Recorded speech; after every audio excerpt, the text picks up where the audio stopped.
히브리서 8장 7절에서 13절 말씀 저와 목소리를 맞추어 함께 읽도록 합니다. 같이 읽겠습니다. 저 첫 언약이 무음하였더라면 둘째 것을 요구할 일이 없었으려니와 그들의 잘못을 지적하여 말씀하시되 주께서 이르시되 볼지어다 날이 이르리니 내가 이스라엘 집과 유다 집과 더불어 새 언약을 맺으리라.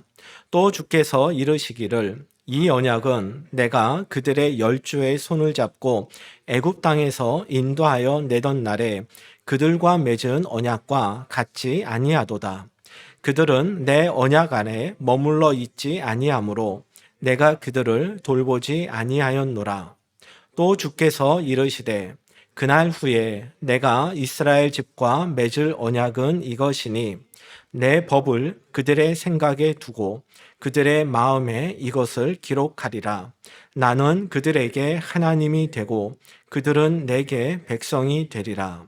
또 각각 자기 나라 사람과 각각 자기 형제를 가르쳐 이르기를 주를 알라 하지 아니할 것은 그들이 작은 자로부터 큰 자까지 다 나를 알미라. 내가 그들의 불의를 긍휼히 여기고 그들의 죄를 다시 기억하지 아니하리라 하셨느니라.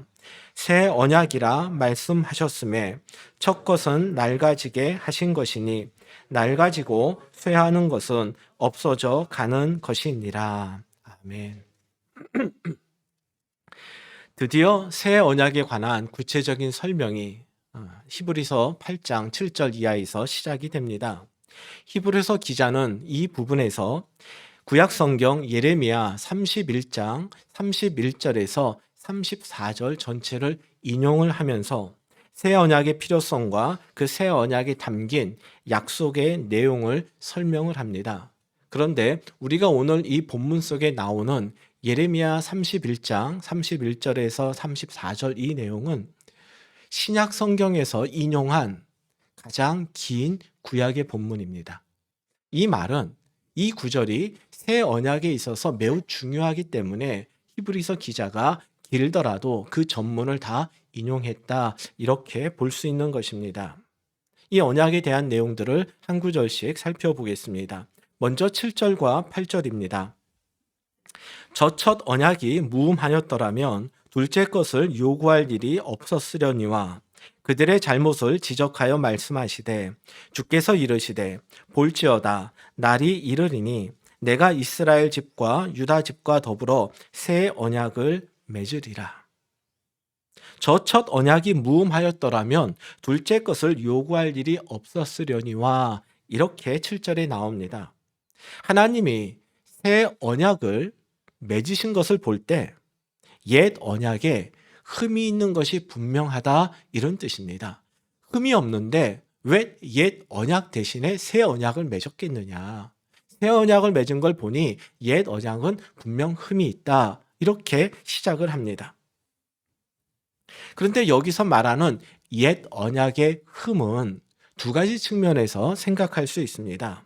첫 번째로는 옛 언약 자체에 있는 흠, 이걸 말합니다.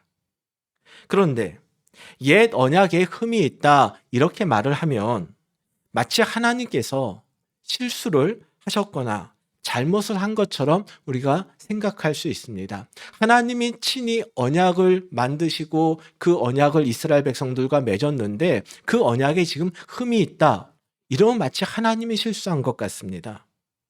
우리는 보통 하나님께서 이스라엘 백성들과 언약을 맺으시고 그러고 나서 그 언약이 어떻게 진행되는지를 살펴보고 나니 이 언약이 잘못됐구나. 이 언약에는 한계가 있고 이 언약은 좀 부족하구나. 마치 하나님이 그걸 깨닫고 나서 이 언약 갖고는 안 되니 언약을 하나 다시 만들어야겠다. 그래서 다시 만드는 게 새 언약이다. 우리는 보통 그렇게 생각을 합니다. 그런데 이 옛 언약을 맺을 때에 하나님에게는 이미 새 언약에 대한 계획이 있었습니다.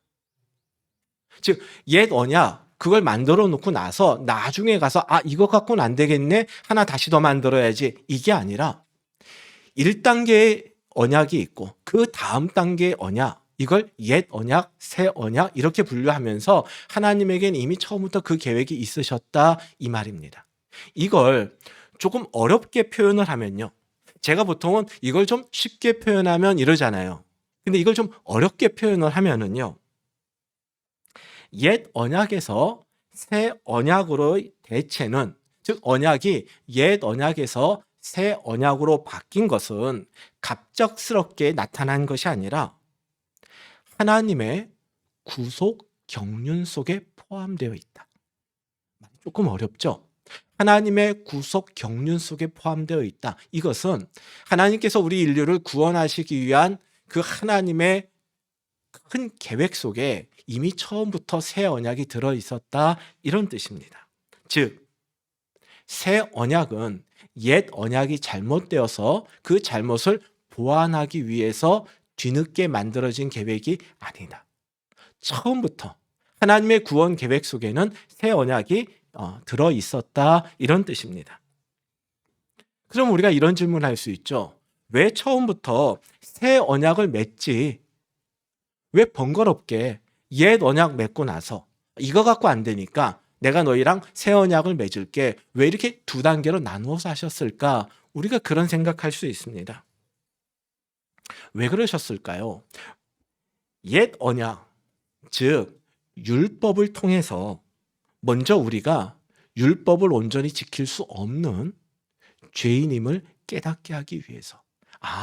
우리의 노력 갖고는 우리가 의롭게 될 수 없구나. 우리가 먼저 그걸 알아야 되거든요. 내 한계를 알아야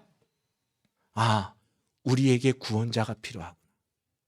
하나님의 절대적인 은혜, 용서가 필요하구나.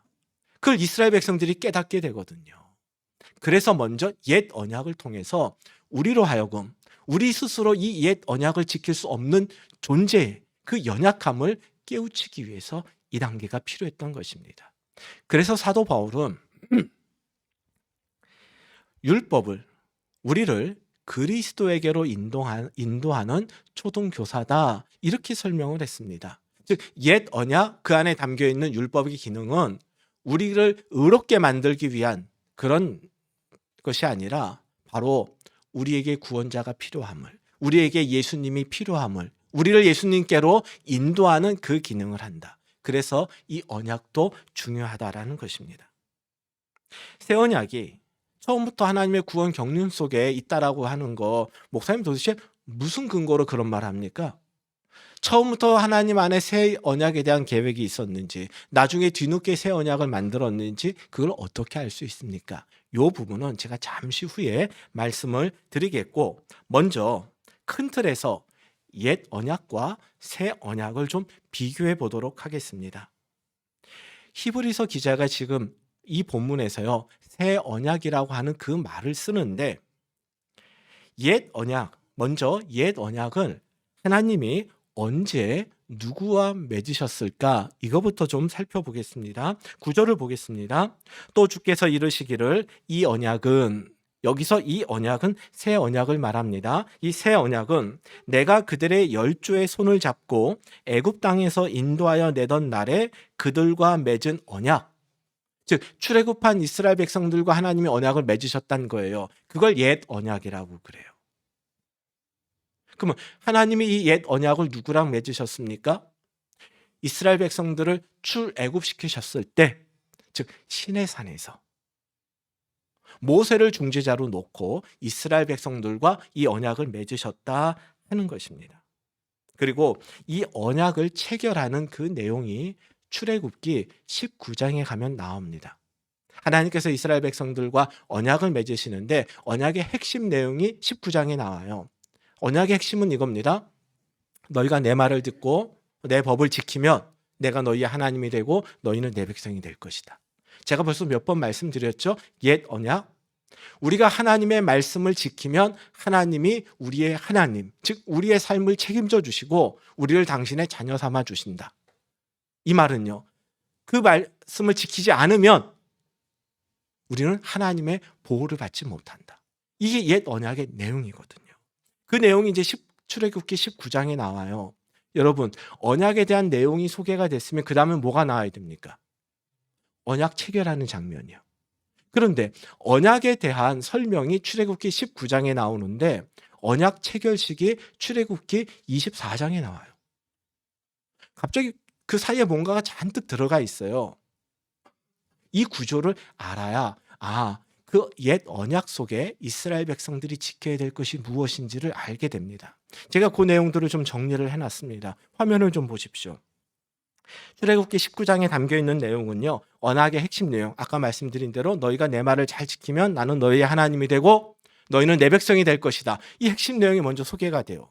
그리고 언약식을 치룰 때 이스라엘 백성들이 준비해야 될 것들을 하나님이 모세에게 알려주세요. 예를 들면 이런 겁니다. 너희의 몸을 정결하게 해라. 그리고 옷을 빨아라. 그리고 하나님이 강림하는 그 시내산 정상에 백성들이 가까이 오지 못하게 해라. 거룩하신 하나님을 이스라엘 백성들이 대면할 수 없기 때문이죠. 이런 설명들이 19장에 나와요. 그리고 24장에 가서는 언약 체결식 하는 장면이 나오는데 그 사이에 20장에서 23장까지 이 내용은 이스라엘 백성들이 지켜야 할 하나님의 법, 하나님의 말씀, 율법이 소개가 되고 있어요. 가장 대표적인 게 십계명이죠. 십계명이 출애굽기 20장에 나와요.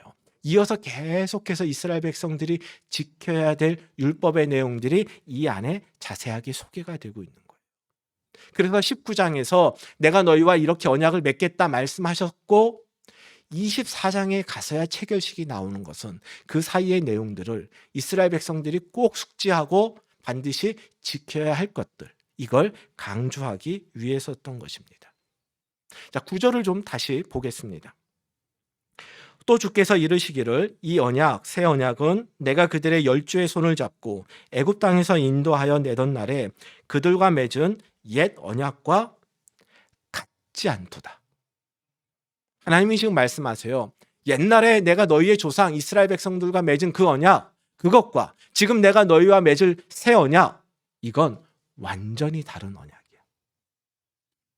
그 연장선상에서 무엇이 이루어진다, 보완한다, 수정한다, 고친다, 그 개념이 아니라요, 완전히 다른 계약이라고요. 그러면 옛 언약과 새 언약, 과연 무엇이 다를까요? 화면을 보겠습니다. 몇 가지 내용을 제가 비교를 해놨는데 이거 외에도 다른 점이 많아요. 근데 일단 최소한 이 정도만 좀 우리가 알았으면 좋겠습니다. 옛 언약과 새 언약의 차이점들입니다. 먼저 그 율법의 내용, 율법을 어디다 기록했느냐 하는 거예요. 이스라엘 백성들이 지켜야 될 하나님의 법을 어디에 기록했느냐? 옛 언약에서는요, 돌판에다 기록을 했어요. 돌판에 기록했다는 얘기는 뭐냐면요, 우리 내면이 아니라 외면이다. 즉 우리의 행동을 강조한다는 거예요. 근데 새 언약에서는 하나님의, 우리가 지켜야 될 하나님의 법을 어디에다 기록하느냐? 우리의 마음이요. 이건 하나님께서 우리의 마음을 변화시켜 주신다. 겉으로 예배를 참석했다, 헌금을 드렸다, 제사했다, 많은 재물을 바쳤다, 이 행동이 중요한 것이 아니라 그의 마음이 정말 하나님을 향하고 있느냐? 하나님이 그걸 보시겠다는 거예요. 두 번째요. 그 율법, 하나님의 법을 지키는 주체가 누구냐? 제가 볼 때는요, 이게 옛 언약과 새 언약의 저는 가장 큰 차이, 가장 중요한 차이라고 봅니다. 옛 언약에서는요, 하나님이 그러세요. 너희가 내 법을 지켜라. 즉 율법을 누가 지킵니까? 백성들 각 개인이요. 즉 우리들이 각자 지켜야 돼요. 내가 노력해서 내가 지켜야 돼요. 근데 새 언약에서는요, 율법을 지키는 주체가 우리가 아니에요. 하나님이에요. 조금 뒤에 살펴보겠지만 하나님이 그러세요. 내가 너희들이 하나님의 말씀을, 법을 제대로 지키게 만들겠다. 하나님이 왜 이런 약속을 하실까요? 옛 언약을요, 내 의지로, 내 노력으로 지키려고 해봤는데 안 됐거든요. 우리는 하나님의 법을 온전히 지킬 수가 없는 존재들이거든요. 그래서 하나님이 새 언약을 맺으시면서 그래요. 얘들아, 낙심하지 마. 포기하지 마. 내가 지키게 해줄게.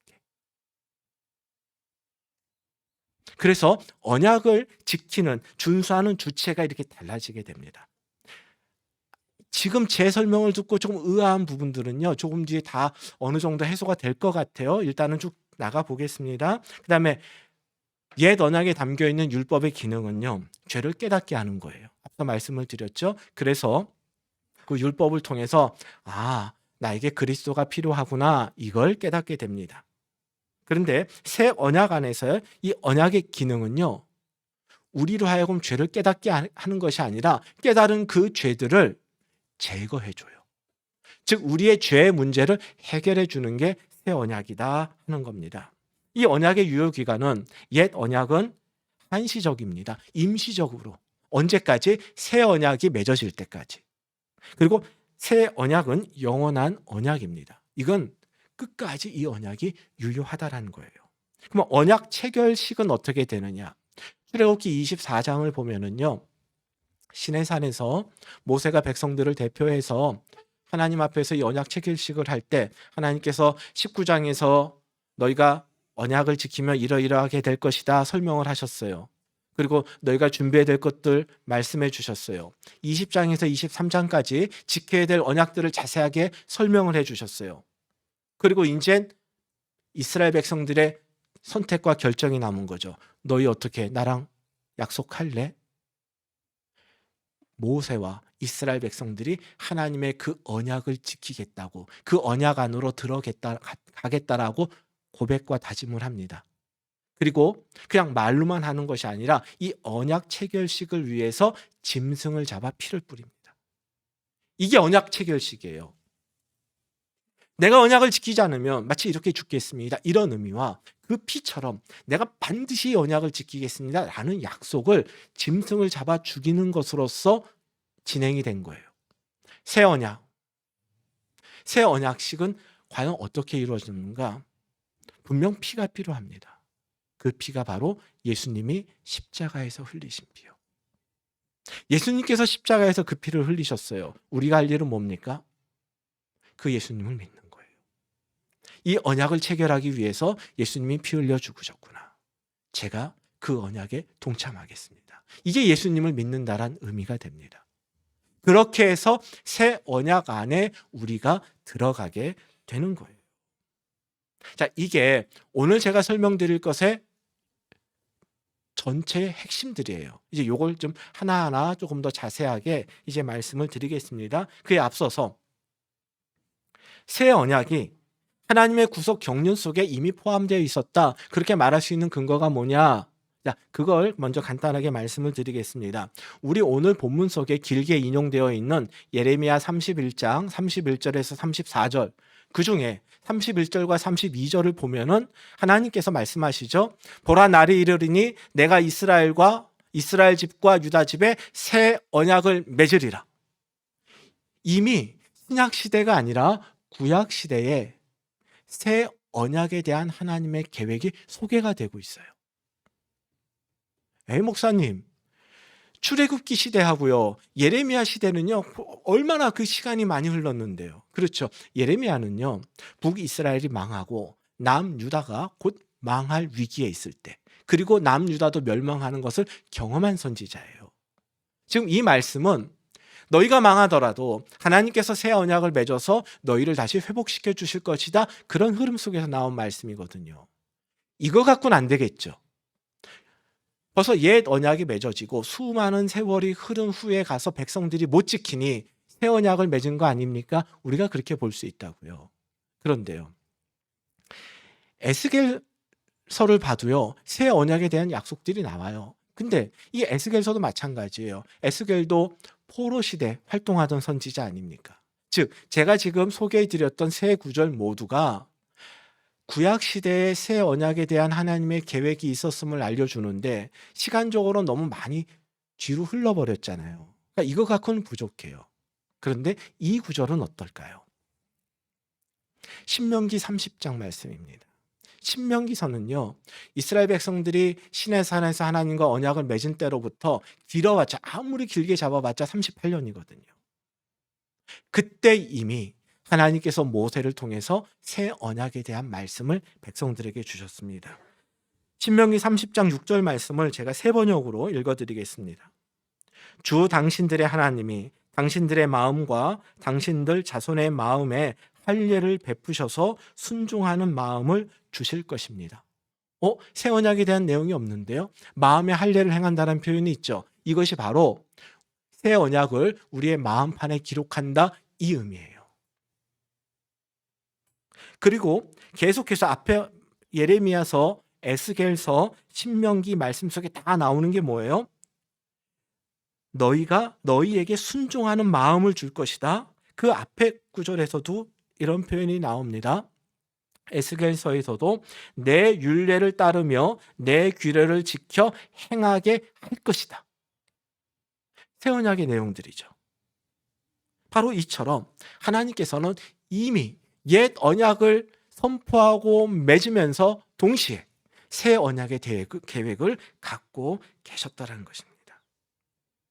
그러면 이런 관점에서 다시 7절 말씀을 좀 봅시다. 히브리서 기자는요, 옛 언약에 흠이 있어서 하나님이 새 언약을 맺으셨다 그래요.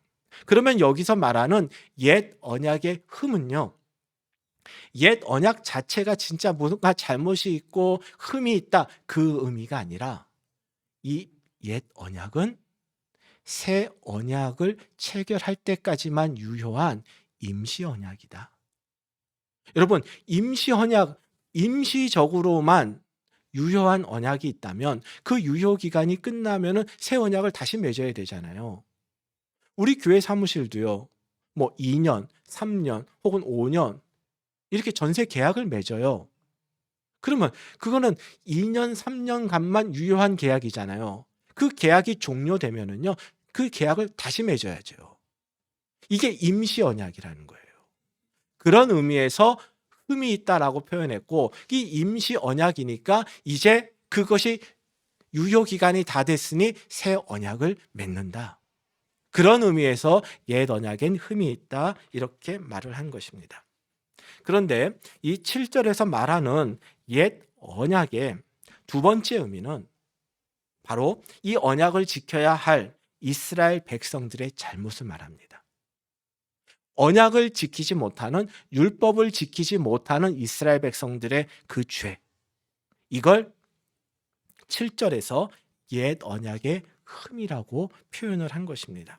8절 말씀을 보겠습니다. 그들의 잘못을 지적하여 말씀하시되, 하나님은요, 새 언약을 말씀하시기 전에 먼저 이스라엘 백성들의 잘못을 지적하셨어요. 너희들에게 이런 잘못이 있잖아. 그래서 내가 새 언약을 맺으려고 해. 그러니까 왜 새 언약이 나올 수밖에 없었는가? 이스라엘 백성들이 율법을 제대로 지키지 못했기 때문이다. 이스라엘 백성들이 잘못했기 때문이다. 그런 의미예요. 그러면 이스라엘 백성들이 범한 그 잘못의 구체적 모습은 과연 무엇이겠는가? 9절을 보겠습니다. 9절 중간 이하 내용을 보면 이렇게 되어 있어요. 그들은 내 언약 안에 머물러 있지 아니하므로. 이게 이스라엘 백성들의 잘못이라고. 언약 안에 머물러 있지 않았다, 무슨 뜻입니까? 하나님의 말씀을 지키지 않았다. 이게 이스라엘 잘못이에요. 그런데 여러분, 성경에서도 계속 말씀하시고요, 저도 설교를 통해서 몇 번이나 반복한 내용입니다. 우리는 율법을 온전히 지킬 수가 없습니다. 아, 내가 율법을 지키지 못하니 내가 이런 죄를 졌구나, 죄를 깨달을 수밖에 없는 거예요. 이건 하나님이 우리보다 더 잘 알고 계세요. 혹 교만한 사람들은 나는 율법 잘 지킬 수 있어 라고 장담할진 모르지만, 하나님은요, 그 누구도, 그 어떤 피조물도 하나님의 말씀을 온전히 지킬 수 없음을 하나님이 가장 잘 알고 계십니다. 그렇다면요, 여러분, 우리가 할 수 없는 것 같고 이게 니네 잘못이야, 그러면 안 되잖아요. 왜 하나님의 말씀을 지키지 않은 것이 이스라엘 백성들, 또 그리고 우리의 죄가 될까요? 9절을 다시 보겠습니다. 그들은 내 언약 안에 어떻게 하고 있다고요? 머물러 있지 않다. 그들은 내 언약을 지키지 않았다가 아니에요. 그들은 내 언약 안에 머물러 있지 않았다. 하나님은 이스라엘이 하나님의 말씀을 지키지 못한 것을 죄라고, 그들의 잘못이라고 그렇게 말씀하시는 것이 아니에요. 말씀을 지키지 못한 것이 잘못이 아니라 지속적으로 말씀을 지키지 않는 것. 한 번 어겼네? 너 잘못했어. 너 죄인이야. 하나님 지금 그거 말씀하시는 건 아니에요. 머물러 있지 않다. 계속해서 말씀에 불순종하고 있다. 다시 말씀드린다면 말씀에 순종하지 못하는 것이 죄가 아니라 말씀에 순종하지 않는 것. 못해서 못하는 것이 아니라 하기 싫어서 안 하는 것. 즉 순종하기를 거부하는 것. 내가 의지적으로 일부러 나는 하나님 말씀 안 지킬 거야. 이게 이스라엘의 죄라는 거예요. 여러분, 이제 우리가 곧 보겠지만 히브리서 11장에 가면은요, 신앙의 위인들이 소개가 되고 있습니다. 그런데요, 히브리서 11장에 소개되고 있는 신앙의 위인들은요, 모두 율법을 지키면서 살아야 했던 구약의 인물들이에요. 그렇다면 그들도 율법을 다 못 지켰겠죠. 그럼에도 불구하고 하나님께서는 그들의 이름을 성경에 기록하시면서 우리가 본받아야 할 신앙의 위인으로 소개하고 계십니다. 왜 그럴까요? 그 사람들이나 이스라엘 백성들이나 우리나 하나님의 말씀을 못 지키는 것은 똑같습니다. 왜 그럴까요? 그들은 자신의 연약함 속에서도 자신의 한계 속에서도 하나님의 말씀에 순종하려고 애쓴 사람들이에요. 순종하지 못할 그 상황 속에서도 순종하려고 노력했던 사람들이에요. 그런데 대다수의 이스라엘 백성들은요, 순종하는 것 자체가 싫어서 그걸 거부했어요. 하나님께서 중요하게 보시는 것은요, 기계적으로 어떤 눈에 보이는 행동으로 순종했냐 안 했느냐 이게 아닙니다. 우리 안에 하나님의 말씀에 순종하고자 하는 의지가 있느냐 없느냐, 하나님께서는 그걸 중요하게 여기세요. 이스라엘 백성들의 잘못은 순종을 못한 것이 아니라 하나님의 말씀에 순종하고자 하는 마음이 없었던 것이고, 더 나아가 그들이 의지적으로 자기들이 노력을 해가면서까지 순종을 거부한 것입니다. 그래서 하나님은 옛 언약의 약속대로 순종하는 것을 거부한 이스라엘 백성들을 돌보지 않으셨고, 하나님이 돌보지 않으시자 그 결과 북이스라엘은 아수르에, 남유다는 바벨론에게 망하게 되었습니다. 그러면 이것으로 이스라엘은 끝이 났는가? 아니요. 하나님은 언약을 깬 당신의 백성들을 포기하지 않으십니다. 여전히 그들을 사랑하시고 그 관계를 회복시키길 원하세요. 하나님께서 항상 원하시는 관계는 이거예요. 나는 그들의 하나님이 되고 그들은 나의 자녀 백성이 되는 것. 이게 하나님과 우리의 관계예요. 그래서 하나님은 이 관계 회복을 위해서 새 언약을 체결하시는데, 그 새 언약을 체결하시면서 그 언약 안에 다시 세 가지를 약속을 하세요. 그래서 오늘 설교의 제목이 새 언약, 새 약속.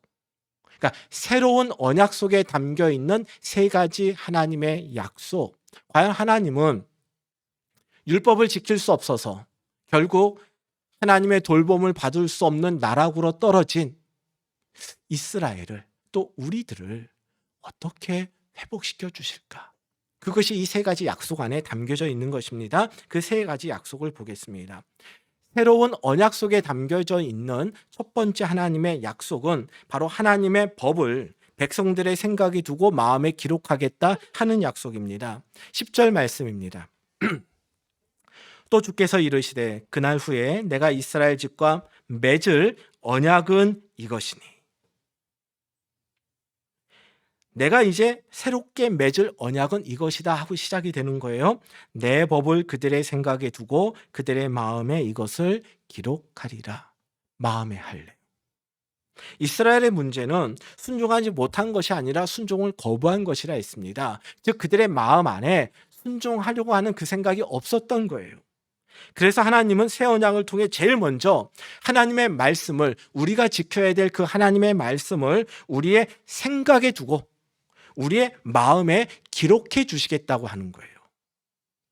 이것이 신명기 30장 6절에 나오는 마음의 할례예요. 하나님은 이러한 마음의 할례를 통해서 우리의 마음을 변화시켜 주시겠다는 겁니다. 우리의 마음이 변화가 되면요, 우리가 하나님의 말씀을 바르게 이해하게 됩니다. 하나님의 말씀이 내 생각 속에 들어와 있잖아요. 하나님의 말씀이 내 마음판에 기록이 되어 있잖아요. 그 마음이 어찌 안 변하겠습니까? 그래서 우리가 하나님의 말씀을 바르게 이해하고 온전히 받아들일 수 있도록 하나님이 역사하시겠다고 약속을 하셨어요. 이것이 새 언약의 첫 번째 약속이에요. 그러면 혹시 이런 두려움 갖고 계신 분이 있을까요?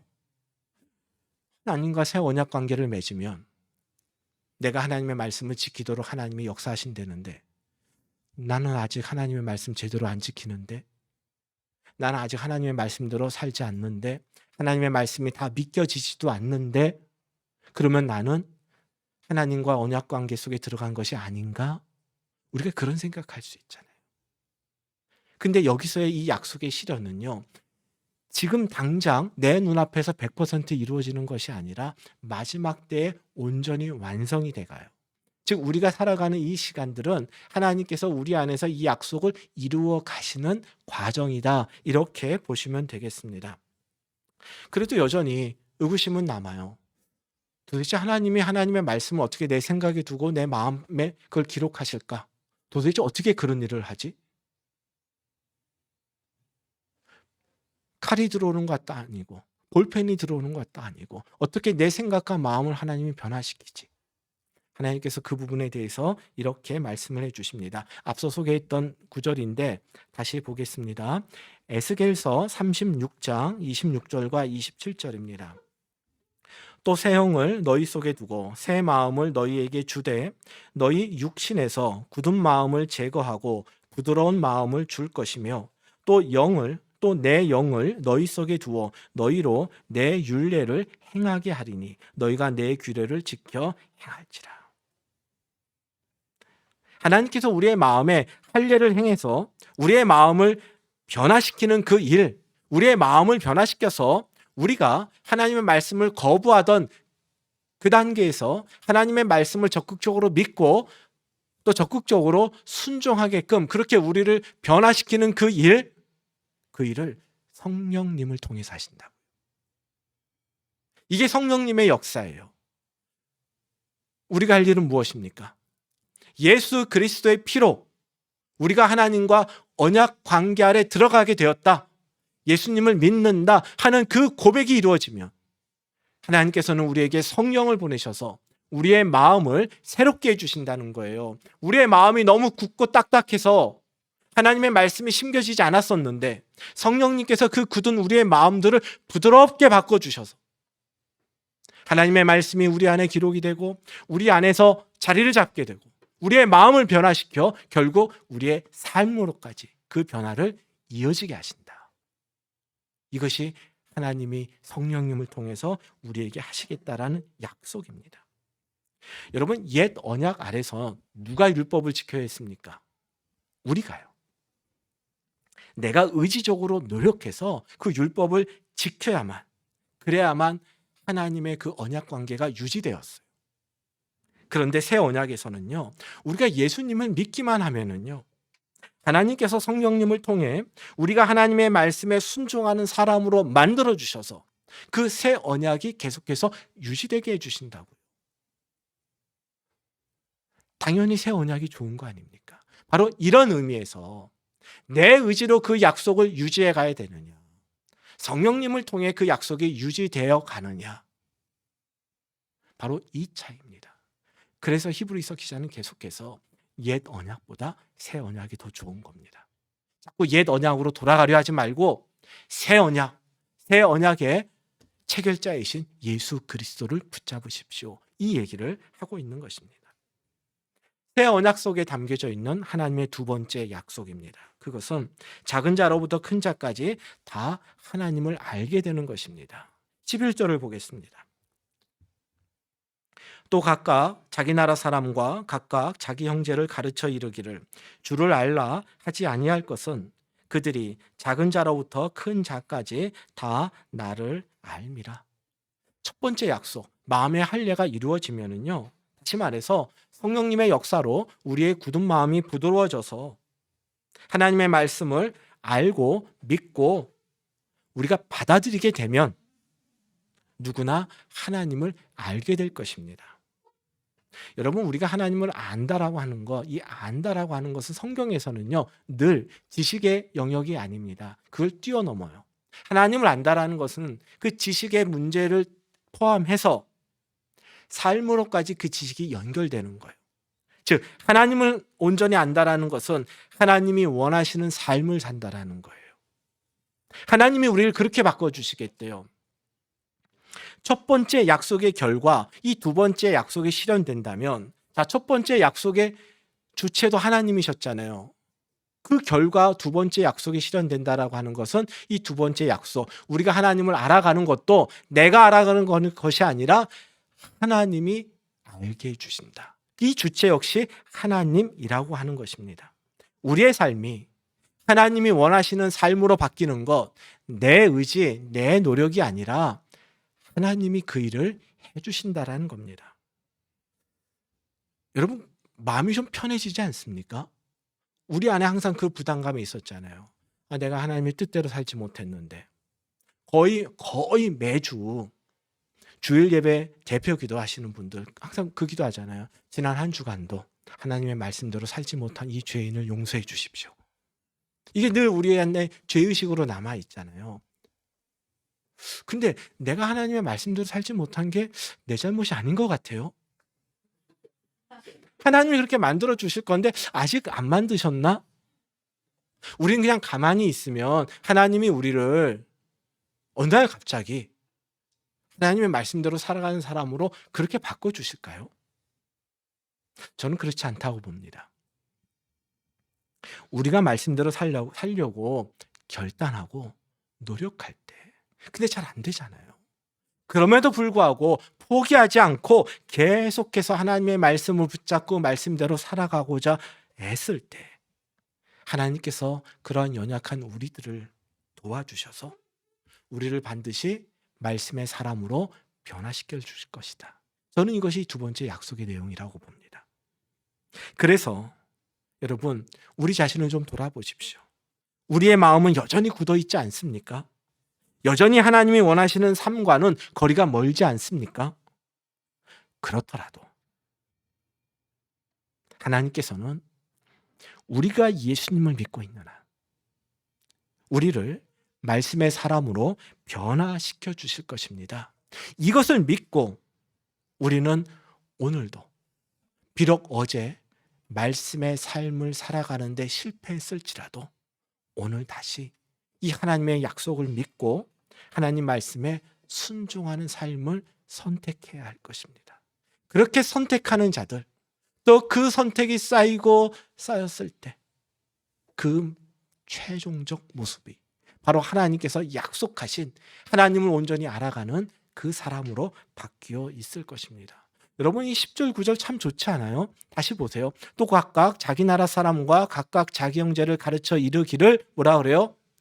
주를 알라 하지 아니할 것이에요. 우리 맨날 그러잖아요. 여러분, 하나님이 어떤 분인지 좀 알아야 되지 않겠어요? 제가 맨날 하는 잔소리가 그거잖아요. 왜요? 우리가 하나님 잘 모르니까. 근데 더 이상 야, 하나님 좀 알아야 되지 않겠니? 이 말 할 필요가 없어진다고요. 왜? 우리 모두가 남녀노소 불문하고 누구나 다 하나님을 알기 때문에, 아는데 그치지 않고 다 그 말씀대로 살아가기 때문에, 이게 예수 믿는 자의 최종적 모습이라고요. 우리가 지금 그렇게 빚어져가는 과정에 있다. 그래서 우리의 현실이 좀 부족하더라도 결코 말씀의 삶 살아가는 것을 포기해서는 안 된다 하는 것입니다. 마지막 하나님의 세 번째 약속입니다. 하나님의 우리의 불의를 긍휼히 여기시고 우리의 죄를 기억하지 않을 것이라고 약속하셨습니다. 12절입니다. 내가 그들의 불의를 긍휼히 여기고 그들의 죄를 다시 기억하지 아니하리라 하셨느니라. 이 약속은요, 하나님께서 먼저 우리의 죄를 용서하시겠다는, 긍휼히 여기신다는 것은 용서하시겠다는 의미예요. 근데 여러분도 용서도 해보셨고 또 용서를 받아보셨어요. 근데 진짜 중요한 게 뭡니까? 여러분, 내가 누군가를 나한테 엄청난 잘못을 했는데 내가 용서를 했어요. 근데요, 계속해서 그걸 기억하고 있어.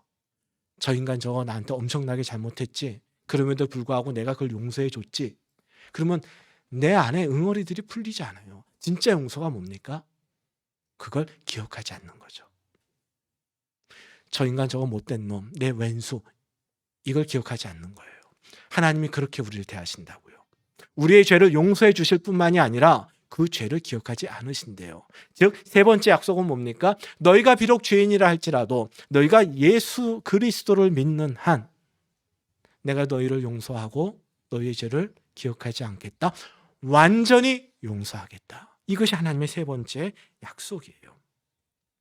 그런데 여러분, 죄를 졌으면요, 합당한 처벌을 받아야죠.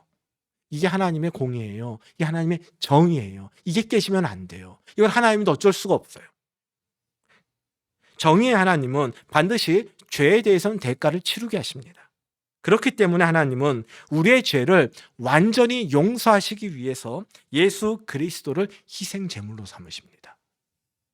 앞서 예수님이 십자가에서 흘리신 그 피가 새 언약 체결식이라고 그랬죠. 두 번째 의미, 바로 예수님이 십자가에서 흘리신 이 피는 우리의 죄에 대한 대가를 예수님이 대신 지신 것, 정의로운 하나님이 우리에게 받을 그 죄의 대가를 예수님에게 대신 받으신 것, 이런 의미가 됩니다.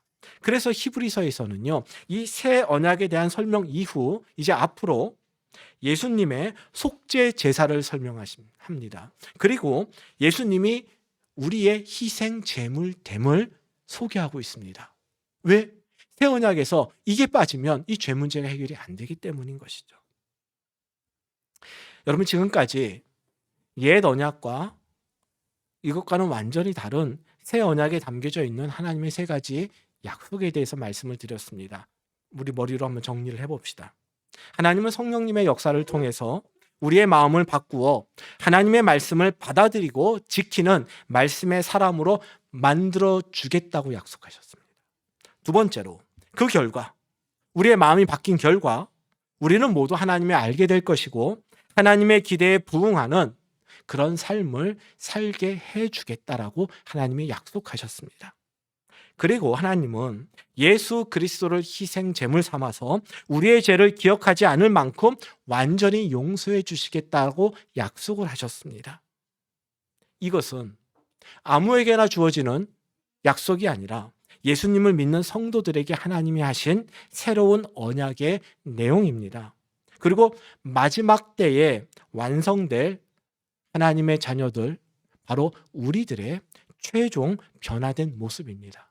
여러분, 우리가 지금 이 모습으로 나중에 하나님 앞에 가는 거 아니에요. 얼마나 부끄럽겠어요. 하나님께서 우리를 오늘 약속의 내용처럼 그렇게 바꾸어 주신다고요. 그 영광스러운 모습으로 이제 우리가 하나님을 대면하게 된다는 것입니다. 다시 말해서 새 언약에 담긴 하나님의 이 세 가지 약속은 우리가 이 땅에서 살아가는 동안 하나님의 자녀로서 우리가 추구해야 될, 살아내야 될 성도의 모습이다, 이렇게 볼 수 있습니다. 그렇기 때문에 여러분, 지금 우리가 하나님의 말씀을 다 믿지 못하고 하나님의 말씀을 다 알지 못하고 또 그 말씀대로 다 살지 못한다 할지라도 우리 실망하거나 낙심하지 마십시다. 실망이나 낙심 대신에 이 새 언약의 약속을 하나님께서 반드시 실현해 주실 것을 믿고 하나님의 약속에 대해서 우리 모두 믿음과 순종으로 반응하십시다. 그리고 우리가 그렇게 살아갈 수 있도록 우리 함께 기도하십시다. 어떻게 기도해야 될까요? 바로 하나님의 약속을 우리의 기도 제목 삼으십시다. 하나님의 말씀을 알고 믿고 행하는 말씀의 사람이 되게 하소서. 내가 원하는 삶이 아니라 하나님께서 원하시는 그 삶을 살아내게 하소서. 죄를 미워하고 이익을 추구하기보다는 하나님의 의로움을 추구하게 하소서. 우리 이렇게 기도하십시다. 여러분, 이 세 가지 기도의 내용을 아우르는 중요한 단어 두 가지가 있습니다. 그 첫 번째가 바로 자기 부인입니다. 자기 부인은 예수님께서 예수님을 따르는 제자들에게 요구하신 삶입니다. 과연 자기를 부인한다. 우리가 이것은 익히 잘 알고 있는데 이게 과연 무슨 의미겠습니까? 바로 이겁니다. 말씀의 사람이 되는 것, 하나님이 원하시는 삶을 사는 것, 나의 이익이 아니라 하나님의 의를 추구하는 것, 이게 자기 부인이에요. 그리고 이것이 바로 하나님께서 우리에게 약속하신 변화된 우리의 모습이기도 합니다. 자기 부인과 함께 이 새 언약 안에 담겨져 있는 세 가지의 약속을 아우르는 또 다른 단어가 있는데 그게 바로 금식입니다. 오늘은 사순절 둘째 주일입니다. 금식은 회개와 함께 사순절기에 빠지지 않는 매우 중요한 경건 훈련입니다. 지금도 우리 교회를 제외한 대부분의 한국 교회가 지금 사순절 기간에 적어도 한 끼 금식은 아마 하고 있을 겁니다. 저는 그걸 하지는 않습니다. 우리가 금식하면 제일 먼저 떠오르는 게 금식 기도죠. 여러분, 금식하며 기도해 보신 분들이 계실 겁니다. 언제 금식하며 기도하십니까? 중요하거나 급한 문제가 있을 때 하나님께 이 문제가 얼마나 심각한지를 알리기 위해서, 또는 마치 어린아이가 원하는 것을 부모로부터 얻기 위해서 떼를 쓰듯 이거 안 사주면 나 밥 안 먹어 하듯이 하나님께 떼쓰며 기도할 때 우리가 금식하며 기도를 합니다. 근데 금식 기도는 그런 기도가 아닙니다. 내가 금식을 하며 기도를 한다라고 하는 것은 하나님, 저에게 지금 어려운 문제가 있습니다. 그런데 지금부터는 세상에서 그 문제 해결 방법을 찾지 않겠습니다.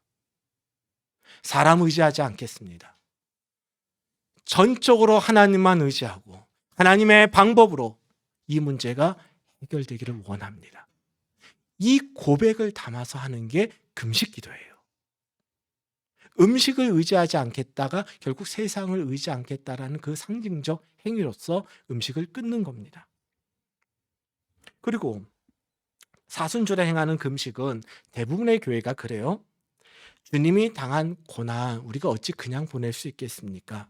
우리도 금식하며 주님의 고난에 동참합시다. 이런 의미로 금식을 사순절에 하는데, 여러분, 우리가 한 끼를 굶거나 심지어 40일 동안 정말 한 끼도 안 먹는 그런 완전 금식을 하거나, 여러분, 그 배고픔, 그 괴로움이 주님이 당한 고난에 비할 바가 있겠습니까? 저는 그건 좀 민망한 일이라고 봅니다. 그래서 우리 교회에서는 제가 한 번도 사순절에 금식하자는 말은 안 했습니다. 그러면 교회가 잘못된 겁니까? 아니요, 잘못되진 않았죠. 금식 안 하는 우리보단 잘하는 것 같습니다. 하지만 우리는 그런 행위적 모습보다는 그 사순절에 우리가 행해야 될 금식의 본래적 의미를 알고, 제가 처음으로 이 사순절기에 금식을 좀 선포하고 싶습니다. 사순절의 금식은요, 단지 곡기를 끊는 게 아닙니다. 우리 자신 안에, 우리 내면에 자리 잡고 있는 나의 욕심과 욕망, 하나님의 말씀 앞에서도 꺾지 않는 우리의 아집과 고집들, 그걸 비워내는 겁니다. 이게 참된 금식입니다. 내 안에서의 세속적인 내 욕심들, 하나님의 말씀 앞에서도 주장했던 나의 아집들, 이걸 비워내고 그 자리에 하나님의 말씀을 채우는 것, 이게 참된 금식이에요. 우리가 이 사순절기에 함께 했으면 하는 그러한 금식인 것입니다. 내 마음과 말과 행동, 바로 그 속에 거기서 나를 비워내고 나를 거두어내는 그 금식과 하나님의 말씀과 우리를 향하신 하나님의 선한 뜻을 채워가는 것, 이것이 참된 금식이고 그 하나님의 뜻에 우리가 순종하는 것, 이것이 우리 사순절기에 함께 노력했으면 하는 경건의 훈련입니다. 이렇게 볼 때 화면에 보이는 것처럼 말씀을 알고 믿고 행하는 말씀의 사람이 되는 것과 내가 원하는 삶이 아니라 하나님께서 원하시는 삶을 사는 것과 죄를 미워하고 의를 추구하는 것, 바로 이것이야말로 하나님께서 기뻐하시는 금식 아니겠습니까? 오늘 우리의 모습이 말씀의 사랑과는 거리가 멀 수 있습니다. 그러나 지금 우리의 불신실한 그 모습에 낙심하지 마십시다. 우리를 위해서 기꺼이 십자가에 당신의 생명을 내어놓으신 우리 예수님을 기억하고 연약한 우리를 말씀의 사람으로 빚어 가실 것이란 하나님의 그 약속을 믿고 우리에게 허락된 이 하루하루를 자기를 부인하는 참된 금식의 시간으로 우리 채워 가십시다. 하나님께서 약속하셨습니다. 예수님을 통해서 이 약속을 하나님이 이루셨습니다. 그리고 우리의 삶 속에서도 이 하나님의 약속은 반드시 실현될 것입니다. 그래서 우리가 자기 부인과 이 금식의 참된 의미를 기억하고 우리가 그러한 삶을 살아가기를 날마다 선택해 갈 때 우리 모두는 주님을 닮아가는 참 믿음의 사람으로 변화될 것입니다. 여러분을 바라보며 절망하거나 낙심하지 마십시오. 하나님이 약속하셨고 하나님께서 이 약속을 이루어 가실 것입니다. 저와 여러분의 삶 가운데 이 하나님의 약속이 실현되는 은혜가 있기를 주님의 이름으로 축복합니다.